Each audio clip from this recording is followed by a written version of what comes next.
Hi, welcome to India to Burj Khalifa series. Here, I'm going to answer all the frequently asked questions by people who are planning to invest in Dubai. So, first question होता है कि कौन से developer के साथ जाए because बहुत सारे डेवलपर्स हैं. The answer to this is there are multiple developers, but it is so important for you to find the right realtor जो आपको सिर्फ प्रोजेक्ट पिच ना करे बट आप कंसल्टेंसी दे ताकि आप समझ सको कि आपके लिए कौन सा प्रोजेक्ट रेलिवेंट है. दुबई में बहुत सारे प्रोजेक्ट्स हैं बट आपके लिए कौन सा सही प्रोजेक्ट है वो आपको सिर्फ एक रियल्टर बता सकता है.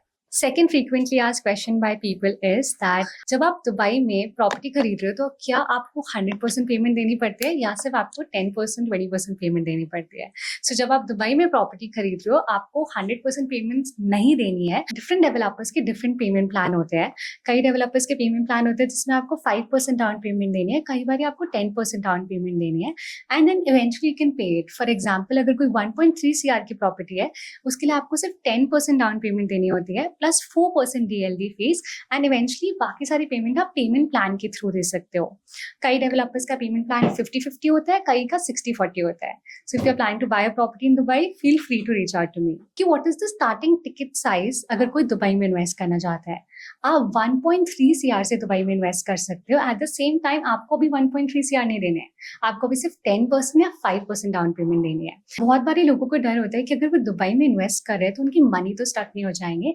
ऐसा नहीं होता है. दुबई में एक एस्क्रो अकाउंट क्रिएट होता है. जब भी आप कोई डेवलपर को पेमेंट दे रहे हो that's an account between the developer you and the government. So your money is always protected and Dubai में मेजरली प्रोजेक्ट्स 2 या 3 years में बन जाते हैं.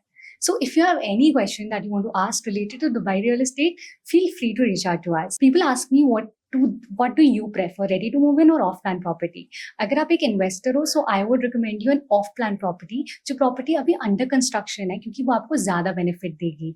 So if you like this episode, do like and share it with your loved ones. And अगर आप Dubai में invest करना चाहते हैं इंश्योर करें कि आप सही रियल्टर के साथ जाए. Thank you.